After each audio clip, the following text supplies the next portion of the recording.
Hello everyone, సనాతన ధర్మం ఛానల్కి స్వాగతం. అందరికీ కూడా ఆ అమ్మవారి ఆశీస్సులు ఉండాలని మనస్ఫూర్తిగా ఆ తల్లిని వేడుకుంటూ ఈ రోజు మనం నాగుల చవితి గురించి తెలుసుకుందాం. దీపావళి అమావాస్య తర్వాత వచ్చేటటువంటి కార్తీక శుద్ధ చతుర్థిని నాగుల చవితి పండుగ అని అంటారు. కొందరు శ్రావణ శుద్ధ చతుర్థి నాడు జరుపుకుంటారు. మన పురాణాలలో నాగుల చవితి గురించి ఎన్నో కథలు ఉన్నాయి. నాగుల చవితి నాడు నాగేంద్రుడిని శివభావముతో అర్చిస్తే సర్వరోగాలు పోయి సౌభాగ్యవంతులు అవుతారని భారతీయుల యొక్క నమ్మకం. ఈ మానవ శరీరం అనేటటువంటి పుట్టకు 9 రంధ్రాలు ఉంటాయి. వాటిని నవరంధ్రాలు అని అంటూ ఉంటారు. మానవ శరీరంలో నాడులతో నిండి ఉన్నటువంటి వెన్నుముకను వెన్నుపాము అని అంటారు. కుండలి శక్తిని మూలాధార చక్రంలో పాము ఆకారం వలె ఉంటుందని యోగ శాస్త్రం చెబుతుంది.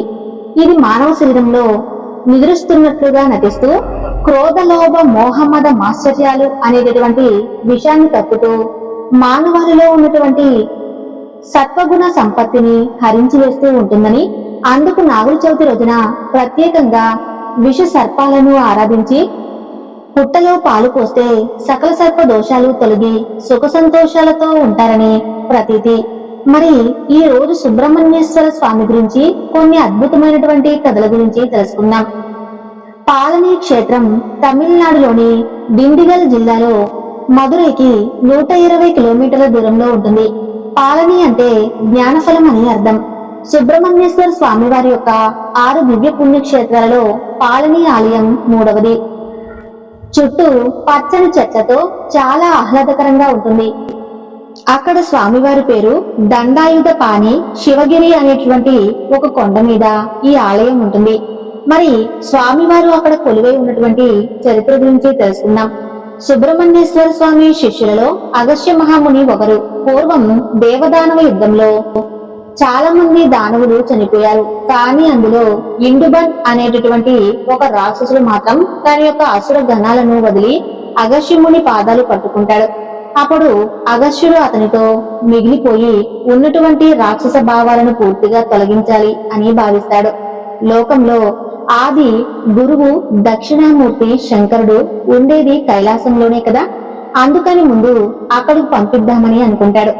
దాంతో అతన్ని పిలిచి, నాయనా హిడుంబా, నేను కైలాసం నుండి 2 కొండలు తెద్దామని చాలా కాలం నుండి అనుకుంటూ ఉన్నాను. వాటిని శివగిరి శక్తిగిరి అని అంటారు. నీవు ఆ 2 కొండలను ఒక కావిడిలో నేను ఉన్నటువంటి చోటుకు తీసుకుని రా అని ఆజ్ఞాపిస్తాడు. ముని యొక్క ఆజ్ఞకు బద్ధుడై ఉన్నటువంటి ఇడుంబుడు వెళ్లి కొండలను ఒక కావిడిలో పెట్టుకుని బయలుదేరతాడు. శంకరుడు దానికి అడ్డు చెప్పాడు. ఆ రాక్షసుడి యొక్క అసురత్వం పోగొట్టేటటువంటి పని జ్ఞానశీలి అయినటువంటి సుబ్రహ్మణ్యం చూసుకుంటాడని శివుడు ఊరుకుంటాడు. అక్కడ స్వామి పళని కొండ మీద పిల్లవాడిగా ఉన్నాడు. ఇడుండు దారిలో వస్తూ ఉండగా సరిగ్గా పళని దగ్గరకు వచ్చేసరికి ఆ కొండలు మోయలేక ఆయాసం వచ్చి కాసేపు కింద పెట్టి తీరుతాడు. కాసేపటి తర్వాత కావిడి ఎత్తుకుందామని కిందకి వంగి కావిడి భుజం మీద పెట్టుకుని లేచి నిలబడి 2 వైపులా బరువు సమానంగా ఉండేలా సర్దుకుందామని చూస్తే ఒకవైపు ఎక్కువ బరువు, ఇంకొక వైపు తేలికగా ఉంటుంది. ఎంతసేపటికి 2 వైపులా సమానం మాత్రం అవ్వదు. దీంతో ఇక విసుగు పొందినటువంటి ఆ యొక్క రాక్షసుడు కావుడి పైకి చూస్తాడు. సుబ్రహ్మణ్యేశ్వర స్వామి చిన్నపిల్లాడి రూపంలో పకపక నవ్వుతూ కనిపిస్తాడు. అప్పుడు ఆ రాక్షసుడు, ఏమిటా నవ్వు? నేనేమైనా ఈ కావుడి ఎత్తలేనని అనుకుంటున్నావా? కైలాసం నుండి తీసుకుని వచ్చాను తెలుసా అని అంటాడు. అయినా కూడా స్వామివారు మాత్రం పక్కపక్క నవ్వుతూనే ఉంటాడు. నిన్ను చంపేస్తాను అని అంటూ కొండ మీదకి పరిగెత్తుతాడు. తెలుసో తెలియకో పరిగెత్తి మరి ఆ కొండ మీదకి పాదాచార్య వెళ్తాడు. ఆ సమయంలోని స్వామివారు అతన్ని 2 గుద్దులు గుద్దుతాడు. అప్పుడు, ఓ జగద్రక్షక, నేను నిన్ను తెలుసుకోలేకపోయాను. నీ చేతి గుద్దులు తిన్నాను. నాకు వరాన్ని ఇవ్వండి అని అంటాడు ఆ రాక్షసుడు. ఏం వరం కాలో కోరుకోమంటే, స్వామి, నేను పాలనీలోనే కదా కావుడి ఎత్తలేకపోయాను. ఈ కావుడి వలనే కదా నేను మిమ్మల్ని చూడగలిగాను. ఈ కావుడే కదా నన్ను మిమ్మల్ని చేయడానికి ఒక గొప్ప మార్గమైంది. అందుచేత లోకంలో ఎవరైనా కానీ సుబ్రహ్మణ్యుణ్ణి ఆరాధన చేయలేకపోయినా ఒక్కసారి కావిడి పాలతో కాని, విభూతితో కాని, పూలతో కాని, తేనెతో కాని, నేతితో కాని భుజం మీద పెట్టుకుని పాదాచరులై వస్తే అటువంటి వారికి నీ యొక్క ఆరాధన చేసేటటువంటి ఫలితం అందివ్వాలని కోరుకుంటాడు. అప్పుడు సుబ్రహ్మణ్యేశ్వర స్వామి వారు, నీ కోరికను నేను కటాక్షిస్తున్నాను. అలాగే నా దగ్గరకు వచ్చేటటువంటి భక్తులు ఇకపై ముందుగా నీ దర్శనం చేసుకున్న తర్వాతే నా వద్దకు వస్తారని వరమిస్తాడు. అందుకే స్వామివారిని చేరేటటువంటి మార్గంలో ఇడుంబడి మూర్తి ఉంటాడు. అక్కడ ఆయనకు నమస్కరించిన తర్వాతే సుబ్రహ్మణ్యుని దర్శనం చేసుకుంటారు. ఆనాటి నుండి పాలని ఆలయ కొండకు ఇడుంబడి అనేటువంటి పేరు కూడా వస్తుంది. అప్పటి నుండి కావిడి మొక్కులను సమర్పించడం ఆచారమైంది. కావిడికి ఉపయోగించేటటువంటి బద్దను, బ్రహ్మదండానికి కావిడికి ఉపయోగించేటటువంటి తాళ్లను అష్టనాగులకు ప్రతీకులుగా భావిస్తారు. ఇందుకు మరొక పురాణ కథ కూడా ఉంది, అది కూడా తెలుసుకుందాం. ఒకసారి బ్రహ్మ కైలాసానికి వచ్చి పరమేశ్వరుని దర్శించుకుని అనేక విధాలా స్తుతించి తనతో తెచ్చినటువంటి ఒక పండును పరమేశ్వరునికి ఇచ్చి, ఈ ఫలం బ్రహ్మజ్ఞానంతో నిండినటువంటి ఫలం అని చెబుతాడు. ఆ సమయంలో అక్కడ గణపతి సుబ్రహ్మణ్యేశ్వర స్వామి ఉంటారు. అక్కడ ఉన్నటువంటి ఇద్దరి పుత్రులలో ఎవరికి ఆ జ్ఞానఫలం ఇవ్వాలో పరమేశ్వరునికి అర్థం కాక వారికి ఒక పరీక్ష పెడతాడు. ఈ యొక్క సమస్త విశ్వాన్ని ప్రదక్షిణ చేసి ఎవరైతే ముందుగా వస్తారో వారికి ఆ ఫలం ఇస్తానని చెబుతారు. కుమారస్వామి వెంటనే తన యొక్క వాహనమైనటువంటి నెమలి ఎక్కి విశ్వ ప్రదక్షిణకు బయలుదేరుతాడు. కుమారస్వామి వలె వేగంగా ప్రయాణించలేనటువంటి వినాయకుడు నిర్మలమైనటువంటి మనసుతో తన తల్లిదండ్రుల చుట్టూ ప్రదక్షిణ చేసి సమస్త విశ్వం పరమేశ్వరుని యొక్క ప్రతిరూపమే కాబట్టి తను విశ్వ ప్రదక్షిణ చేసినట్లే అని అనుకుంటాడు. అతని మాటలకు మెచ్చినటువంటి పరమేశ్వరుడు ఆ ఫలాన్ని వినాయకునికి ఇవ్వగా వినాయకుడు ఆ బ్రహ్మజ్ఞాన ఫలాన్ని భుజించాడు. ప్రదర్శన పూర్తి చేసుకుని వచ్చినటువంటి కుమారస్వామి జరిగినటువంటి విషయం తెలుసుకుని కోపగించినటువంటి కుమారస్వామిని పరమేశ్వరుడు బుజ్జగించి, సంపూర్ణమైనటువంటి బ్రహ్మజ్ఞానం మొత్తం కూడా నీలోనే ఉంది కుమారా, నీవే ఒక గొప్ప అద్భుతమైనటువంటి ఫలానివి అని నీ పేరిట ఒక సుందరమైనటువంటి పుణ్యక్షేత్రం ఏర్పడేలా అనుగ్రహిస్తున్నాను. అది నీ స్వంత క్షేత్రం, అక్కడికి వెళ్లి నివాసం ఉండు అంటూ కుమారుణ్ణి బుజ్జగించాడు. దీంతో వైభవం అనేటువంటి కళని రూపుదిద్దుకుంది. అది కుమారుని యొక్క విశిష్ట నివాస క్షేత్రమైంది. సుబ్రహ్మణ్యేశ్వర స్వామివారి యొక్క రెండవ కథ ఏంటో తెలుసుకుందాం. తిరుత్తని ఇక్కడ కొలువై ఉన్నటువంటి దైవం సుబ్రహ్మణ్యేశ్వర స్వామి. కొండపై ఉన్నటువంటి ఈ ఆలయం చాలా ప్రాచీనమైనది. ఈ యొక్క దివ్యక్షేత్రంలో సుబ్రహ్మణ్యేశ్వర స్వామి దేవసేన అమ్మవార్ల సహితంగా కొలువయ్యారు. తమిళనాడులోని ఈ సుబ్రహ్మణ్య క్షేత్రాలలో ఎంతో విశేషమైనదిగా పేరుగాంచినటువంటి ఈ క్షేత్రం తమిళులందరికీ కూడా ఆరాధ్య క్షేత్రం. తమిళుల ఇష్ట దైవంగా ఇలవేల్పుగా పూజలు అందుకుంటున్నటువంటి సుబ్రహ్మణ్యేశ్వర స్వామి ఇక్కడ మురుగన్ అనే పెరుమాళ్ళుగా పూజలు అందుకుంటూ ఉంటారు. ఈ ఆలయంలో స్వామికి ఉపయోగించేటటువంటి చందనం ఎంతో విశేషమైనది. ఇంద్రుడు తన కూతురు వివాహ సమయంలో ఒక గంధం తీసేటటువంటి రాయిని కూడా ఇస్తాడు. దీని మీద తీసినటువంటి గంధాన్ని స్వామికి పూస్తారు. ఈ గంధం చాలా ఔషధ గుణాలు కలిగి ఉంటుంది. ఈ గంధాన్ని నుదుటిపై ధరించకుండా నీటిలో సేవిస్తే అన్ని జబ్బులు నయమవుతాయని భక్తుల యొక్క విశ్వాసం. అయితే పర్వదినాలలో మాత్రమే ఈ చందనాన్ని పంపిణీ చేస్తారు. త్రేతాయుగంలో శ్రీరామచంద్ర ప్రభువు రావణ సంహారం చేసిన తర్వాత రామేశ్వరంలో ఈశ్వరుణ్ణి ఆరాధిస్తారు. అక్కడ ఈశ్వరుడి యొక్క ఆనతి మేరకు శ్రీరాముడి యొక్క తిరుత్తని క్షేత్రం దర్శిస్తాడు. ఆ తర్వాతనే శ్రీరామచంద్రునికి పూర్తిగా మనశ్శాంతి కలుగుతుంది. శ్రీ మహావిష్ణువు సైతం ఈ క్షేత్రంలోనే సుబ్రహ్మణ్యేశ్వర పూజ చేసి ఆయన పోగొట్టుకున్నటువంటి శంకు చక్రాలను కూడా తిరిగి పొందుతాడు. అంతకు పూర్వం వాటిని తారకాసురుడు శ్రీ మహావిష్ణువు నుండి చేజిక్కించుకుంటాడు. ఆ తర్వాత చతుర్ముఖ బ్రహ్మ వార్ధమును చెప్పలేకపోవటం వలన మన ముద్దులోకేటటువంటి సుబ్రహ్మణ్యుడి చేత బంధింపబడి ఆయన సృష్టి చేసేటటువంటి సామర్థ్యం కూడా కోల్పోతాడు. ఇక్కడ తిరుత్తనిలో ఉన్నటువంటి బ్రహ్మతీర్థంలో కార్తికేయుడిని పూజించి ఆయన తిరిగి శక్తి సామర్థ్యాలను పొందాడు. దేవేంద్రుడు కూడా ఈ క్షేత్రంలోనే ఇంద్రతీర్థంలో కరుణ కువలై అనేటటువంటి అరుదైనటువంటి మొక్కలు నాటి ప్రతిరోజు కూడా ఆ మొక్క ఇచ్చేటటువంటి 3 పుష్పములతో ఇక్కడ కుమారస్వామిని పూజించేవారు. ఆ తర్వాతనే ఇంద్రుడు తారకాసురుని రాక్షసు ద్వారా పోగొట్టుకున్నటువంటి సంగనీతి, పద్మనీతి, చింతామణి మొదలైనటువంటి దేవలోక ఐశ్వర్యమును తిరిగి పొందాడు. నాగరాజు వాసుకి సముద్ర మదనంలో తనకైనటువంటి గాయాల నుండి ఈ స్వామిని సేవించడం వలన ఉపశమనం పొంది ఆరోగ్యవంతుడయ్యాడు. అగస్త్యుడు ఈ స్వామిని ప్రార్థించి తమిళ భాష పాండిత్యం వరంగా పొందాడు. సుబ్రహ్మణ్యేశ్వర స్వామి ఇక్కడ తన తండ్రి అయినటువంటి పరమేశ్వరుని పూజించి తలిచి తిరుత్తణి కొండపై తన యొక్క నివాసానికి ఈశాన్య భాగాన శివలింగ ప్రతిష్ఠ చేసి సేవించాడట. కుమారస్వామి యొక్క పితృభక్తికి మెచ్చినటువంటి సాంబశివుడు ఎంతగానో సంతోషించి కుమారస్వామికి జ్ఞానశక్తి అనేటటువంటి ఒక ఈటెను అనుగ్రహించాడట. ఈ కారణంన స్వామికి జ్ఞానశక్తిధరుడు అనేటటువంటి పేరు కూడా వచ్చింది. ఇక్కడ సుబ్రహ్మణ్యేశ్వర స్వామి స్థాపించినటువంటి లింగానికి కుమారేశ్వరుడు అనేటటువంటి పేరు కూడా వచ్చింది. కుమారస్వామి శివుడిని అర్చించడానికి సృష్టించినటువంటి తీర్థమే కుమార తీర్థం. దీనిని శరవణ తీర్థం అని కూడా పిలుస్తారు. సూరపాద్ముడు యొక్క సంహారం అనంతరం స్వామి తిరుత్తణిలోని కొండపై విశ్రాంతి తీసుకుని శ్రీవల్లిని ఇక్కడే వివాహం చేసుకున్నాడు. ఇక్కడ స్వామివారి వాహనంగా మయూరం స్థానంలో ఏనుగు ఉంటుంది. దీనికి సంబంధించినటువంటి ఒక పురాణ కథ కూడా ప్రాచుర్యంలో ఉంది. అది కూడా ఇప్పుడు మనం తెలుసుకుందాం. సుబ్రహ్మణ్య స్వామికి దేవేంద్రుడు తన కుమార్తె దేవయానిని ఇచ్చి వివాహం జరిపించి ఐరావతాన్ని కానుకగా ఇస్తాడు. అందుకే ఐరావతం విగ్రహ రూపంలో అక్కడ ఉంటుంది. ఐరావతం ఇంద్రలోకం నుండి వెళ్లిపోయిన దగ్గర నుండి ఇంద్రుని యొక్క సంపదలు తరగసాగాయి. అది గమనించినటువంటి సుబ్రహ్మణ్యేశ్వర స్వామి ఇంద్రుడికి ఐరావతాన్ని తిరిగి ఇచ్చేయబోతాడు. కానీ ఇంద్రుడు అల్లుడికి ఇచ్చినటువంటి కానుకను తిరిగి తీసుకోవడానికి అంగీకరించగా ఐరావతాన్ని ఇంద్రలోకం వైపు తిరిగి ఉండేటట్లుగా ఉంచమని వరాన్ని కోరుకుంటాడు. దానితో ఇంద్రలోకం తిరిగి కలకలం. ఇప్పుడు స్వామివారి యొక్క పుణ్యక్షేత్రాల్లో ప్రసిద్ధి పొందినటువంటి స్వామి వలె ఆ యొక్క పురాణ కథ కూడా తెలుసుకుందాం. తమిళనాడులో ఉన్నటువంటి సుబ్రహ్మణ్యేశ్వర స్వామికి క్షేత్రాలలో ఈ ఆలయానికి కూడా ఒక గొప్ప విశేషం ఉంటుంది.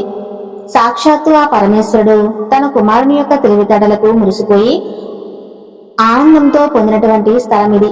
సుబ్రహ్మణ్యేశ్వరుడు తన తండ్రిని శిక్షణగా చేసుకుని తన గురువుగా ప్రణవ స్వరూపమైనటువంటి ఓంకారానికి అర్థం చెప్పినటువంటి పవిత్రమైనటువంటి ప్రదేశం ఇది. ఆ పరమేశ్వరుడు ఈ జగత్తుకే స్వామి. ఆ స్వామికి స్వామి అయి నాదుడై ఉపదేశించాడు. కాబట్టి ఇక్కడ కుమారస్వామికి స్వామినాథుడు అనేటటువంటి పేరు కూడా వచ్చింది. ఈ స్థలానికి స్వామిమలై అనేటటువంటి పేరు కూడా వచ్చింది. అది పురాతనమైనటువంటి ఈ ఆలయాన్ని కార్తా వీర్యార్జునుడు కట్టించాడు. గర్భగుడి బయట మనం ఆయన విగ్రహాన్ని కూడా దర్శించవచ్చు. అయితే పురాణ కథనం ప్రకారం ఈ దేవుడి యొక్క సన్నిధికి వచ్చి నిశ్చలమైనటువంటి భక్తితో పూజించే వారి యొక్క పాపాలన్నీ కూడా సూర్యుని ముందు పొగమంచులాగా కరిగిపోతాయి. ఈ దేవాలయంలో వివాహం చేసుకున్న వారికి సత్ప్రవర్తన, సత్సంతానం కలుగుతాయి అని అంటారు. స్వామివారి యొక్క దర్శనార్థం అనేక మంది భక్తులు సందర్శిస్తూ ఉంటారు. దేశ విదేశాల నుండి కూడా భక్తులు ఈ ఆలయానికి వస్తూ ఉంటారు.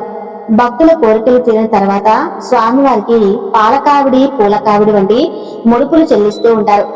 ఇప్పుడు కుక్కే సుబ్రహ్మణ్యేశ్వర స్వామి వారి యొక్క దేవాలయం గురించి తెలుసుకుందాం. సుప్రసిద్ధమైనటువంటి శ్రీ కుక్కే సుబ్రహ్మణ్యేశ్వర స్వామి వారి యొక్క దేవస్థానం కర్ణాటక రాష్ట్రం దక్షిణ కన్నడ జిల్లా సూర్య తాలూకాలోని సుబ్రహ్మణ్య అనేటటువంటి గ్రామంలో ఉంది. ఇక్కడ కార్తికేయుడిని సర్పదేవుడు అంటే సుబ్రహ్మణ్యునిగా భక్తులు ఆరాధిస్తూ ఉంటారు. గరుడునికి భయపడి దివ్య స్వల్పమైనటువంటి వాసుకి ఇతర సర్పాలు సుబ్రహ్మణ్యునికి చెంత శరణు పొందాయని పురాణాలు చెబుతూ ఉంటాయి. కుమారస్వామి, సుబ్రహ్మణ్యేశ్వర స్వామి, కార్తికేయుడికి నిలయమైనటువంటి ఈ క్షేత్రం పరశురామ క్షేత్రాలలో ఒకటి. స్థల పురాణం ప్రకారం పూర్వం తారకుడు సూర్య పద్మాసురుడు అనేటటువంటి అసురులను సుబ్రహ్మణ్యేశ్వర స్వామి తన యొక్క శక్తి ఆయుధంతో సంహరించాడు. తన ఆయుధాన్ని ఇక్కడ ఉన్నటువంటి కుక్కే సుబ్రహ్మణ్య గ్రామంలో దారా నదిలో శుభ్రపరుచుకున్నాడని పురాణాలు చెబుతున్నాయి. ఆ తర్వాత ఈ కుమారధార పర్వత శ్రేణులలో గణపతి మున్నగు దేవతలతో కుమారస్వామి విశ్రాంతి తీసుకున్నటువంటి సమయంలో ఇంద్రుడు తన కుమార్తెను వివాహం చేసుకోమని కోరగా ఆయన అందుకు అంగీకరిస్తాడు. ఆ తర్వాత వాసుకి తపస్సుకు మెచ్చి వాసుకి కోరికపై ఈ ప్రదేశంలో తనతో పాటు వెళ్ళడానికి అంగీకరించడం వలన ఈ క్షేత్రం వెలిసింది. ఇదిలా ఉంటే స్వామివారు నాగులకు రక్షకుడుగా ఎందుకు మారాడు అని అంటే, నాగులలో శ్రేష్ఠుడు వాసుకి. ఆయన క్షీరసాగర మదనంలో కవ్వానికి తాడులాగా వ్యవహరించాడు. గరుత్మంతుడి బారి నుండి రక్షించాలని కోరుతూ ఇక్కడ కొండల్లో అనేకమైనటువంటి కఠోరమైనటువంటి తపస్సు చేశాడు. అప్పుడు తపస్సుకు అనుగ్రహించినటువంటి మహేశ్వరుడు సుబ్రహ్మణ్యుని ఎల్లప్పుడూ కూడా తన ప్రియభక్తుడు వాసుకి అండగా తోడుగా ఉండమని చెబుతాడు. దీనితో సుబ్రహ్మణ్యం వాసుకి ప్రత్యక్షమై కుక్కే క్షేత్రంలో నాగులకు తప్పకుండా రక్షణ ఉంటుంది అని చెప్పి వరాన్ని ఇస్తాడు. దీంతో నాగులకు ఇది రక్షగా క్షేత్రమైంది. ఇప్పటికీ కూడా ఈ క్షేత్రంలో అనేక వందలాది సర్పాలను మనం చూడవచ్చు. ఇంకా అది సుబ్రహ్మణ్యేశ్వర స్వామి వారి యొక్క మందిరంలో అనేక పుట్టలు కూడా ఉంటాయి. ప్రధాన మందిరంలో స్వామి ఆదిశేషు వాసుకిల పైన ఉండి పూజలను అందుకుంటూ ఉంటాడు. అందుకే వాసుకి కాని నాగరాజుకు కాని చేయబడేటటువంటి పూజలు సాక్షాత్తు సుబ్రహ్మణ్యేశ్వర స్వామి వారికి చేసినట్లు సర్పదోషం పోవాలి అనుకునేటటువంటి భక్తులు ఎక్కువగా అక్కడికి వస్తూ ఉంటారు. శ్రీ సుబ్రహ్మణ్యేశ్వర స్వామి దేవసేనుల యొక్క వివాహం సందర్భంగా పలు పవిత్ర నదీ జలాలను దేవతలు కుమారధారులు కలిపారు. అంతేకాకుండా స్వామి వారి యొక్క ఆయుధం వేళ ఆయుధం ప్రత్యేకంగా మునిగినటువంటి ప్రాంతం కావటంతో కుమారధారలో పలువురు భక్తులు పుణ్యస్నానాలు ఆచరిస్తారు. ఈ నీటితో పలు రకాల జబ్బులు తొలగిపోతాయని భక్తుల యొక్క ప్రగాఢ విశ్వాసం. సుబ్రహ్మణ్యేశ్వర స్వామి కాలసర్ప దోషము కుజదోషముల నుండి భక్తులను ఎల్లవేళలా రక్షిస్తూ ఉంటాడు. ఆశ్లేష బలి పూజ ప్రతి నెల ఆశ్లేష నక్షత్ర దినాలలో జరపబడుతుంది. భక్తులు శ్రావణ, కార్తీక, మృగశిర మాసాలలో ఈ పూజ చేయటానికి ఎంతగానో అత్యంత పవిత్రంగా భావిస్తూ ఉంటారు. సర్పదోషం నుండి విముక్తి పొందడానికి భక్తులు ఈ పూజలు చేస్తారు. పురాణ సారం ఒక వ్యక్తి ఈ జన్మలో కాని గత జన్మలో కాని తెలిసి కాని తెలియక కాని పలు విధములలో ఈ సర్పదోష బాధగ్రస్తుడై అయ్యేటటువంటి అవకాశం ఉంటుంది. ఎవరైతే సర్పదోష బాధితులు ఉంటారో వారికి పండితులు ఈ యొక్క సర్పదోషాన్ని వారి పూజను విముక్తి మార్గంగా సూచిస్తూ ఉంటారు. ఈ పూజను ఒక వ్యక్తి కాని తన కుటుంబంతో కాని లేక పూజారి గారి యొక్క ఆధ్వర్యంలో కాని చేయవచ్చు. స్వామివారికి జరిగేటటువంటి మడి స్నానం ఒక ముఖ్యమైనటువంటి ఘట్టం. ఆ తర్వాత మనం తెలుసుకోబోయేటువంటి పుణ్యక్షేత్రం నాగలమడగ సుబ్రహ్మణ్యేశ్వర స్వామి. కర్ణాటక రాష్ట్రంలోని 3 ప్రఖ్యాత సుబ్రహ్మణ్యేశ్వర స్వామి వారి యొక్క క్షేత్రాలలో నాగలమడగ సుబ్రహ్మణ్యేశ్వర స్వామి వారి క్షేత్రం ఒకటి. ఈ ప్రదేశం విజయనగర రాజుల యొక్క ఆస్థానానికి చెందిందని అంటూ ఉంటారు. శ్రీరామచంద్రుడు వనవాస కాలంలో నాగల మడకలోని నివాసం ఉన్నట్లు చారిత్రక ఆధారాల ద్వారా తెలుస్తుంది. శ్రీరాముడు ఈ ప్రదేశం వదిలి కాకాద్రి కొండకు ప్రయాణమైనట్లు చెబుతారు. ఈ కొండనే కామిల కొండ అని కూడా పిలుస్తారు. ఈ కొండపై శ్రీరామచంద్ర స్వామి వారి గుడి కూడా ఉంటుంది. నాగల మడగలో అన్నంబట్టు అనేటువంటి బ్రాహ్మణుడు ఉండేవాడని, ఆయన సుబ్రహ్మణ్యేశ్వర స్వామి వారి యొక్క భక్తుడిగా ఉంటూ దక్షిణ కర్ణాటక ప్రాంతంలోని కుక్కే సుబ్రహ్మణ్యేశ్వర స్వామి వారి యొక్క దర్శనానికి ప్రతి సంవత్సరం కూడా కాలినడకన హాజరయ్యేవారని అంటూ ఉంటారు. ఒకసారి వృద్ధాప్యంలో అన్నంబట్టు గారు కుక్కల రథం లాగేటటువంటి సమయానికి చేరుకోలేకపోయారని, అయితే భక్తులు ఎంతమంది లాగినా కూడా ఆ రథం ముందుకు కదలలేక అలాగే నిలిచిపోయిందని, అన్నంబట్టు గారు అక్కడకు చేరుకునేసరికి రథం పగ్గాలపై చేయి వేసిన వెంటనే రథం కదిలిందని పూర్వీకులు చెబుతారు. వృద్ధాప్యంలో ఇక్కడకు రాలేవని, అందువలన నాగల మడగలోనే ఉంటూ సేవ చేయమని చెప్పి నాగంబట్టును అన్నంబట్టును కుక్కే సుబ్రహ్మణ్యేశ్వర స్వామి వారు ఇచ్చినట్లు పెద్దలు చెబుతూ ఉంటారు. ఆ నాగాభరణం తీసుకువచ్చి అక్కడ ప్రతిష్ఠించడం వలనే నాగల మడక అనేటువంటి పేరు వచ్చింది అంటారు. అది కూడా స్వామివారు కలలో కనిపించి పెడ్నా నది పరివాహకం వద్దనే ప్రతిష్ఠించమని చెప్పడంతో నాగుల కోసం వెతుకుతూ ఉన్నటువంటి సందర్భంలో ఒక రైతు పొలంలో నాగలితో దున్నుతూ ఉండగా ఆ సమయంలో నాగులను పోలినటువంటి రాళ్లు లభ్యం కావడంతో ఆ రాళ్ళని ప్రతిష్ఠించినట్లు చెబుతారు. కేవలం 4 స్తంభాలు నిలబెట్టి రాతిబండ పరిచి మండపాన్ని నిర్మించారని రద్దుకు చెందినటువంటి బాలసుబ్బయ్య అనేటువంటి వ్యక్తి ఈ మండపంలో వ్యాపారానికి సంబంధించినటువంటి సరుకులు పెట్టుకుని నిద్రిస్తూ ఉండగా స్వామివారు కలలో కనిపించి ఆలయం నిర్మించాలని చెప్పడంతో ఆయన ఆ యొక్క ఆలయ నిర్మాణానికి కృషి చేసి సఫలీకృతులైనట్లు తెలుస్తుంది. కాబట్టి ఆ వంశానికి చెందినటువంటి వ్యక్తులు ఇప్పటికీ కూడా అక్కడ జరిగేటటువంటి రథోత్సవంలో అన్నదాన కార్యక్రమం కూడా నిర్వహిస్తారు.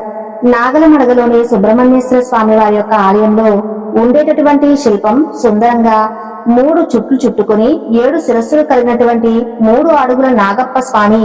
ఆ స్వామి వారి యొక్క శిల్పం చూసినటువంటి భక్తులకు తక్షణం భక్తి భావన కలుగుతుంది. ప్రతి ఏడాదికోసారి నిర్వహించేటటువంటి బ్రహ్మ రథోత్సవంలో లక్షలాది మంది తమ యొక్క మొక్కుబడులు తీర్చుకోవడానికి ఈ ప్రాంతానికి వస్తూ ఉంటారు. అందులో విశిష్టమైనది పులి విస్తరణ. అంటే బ్రాహ్మణులు భోజనం చేసి వదిలినటువంటి ఆకులు తలపై పెట్టుకుని పినాకిని నదిలో స్నానం చేయటం అన్నమాట.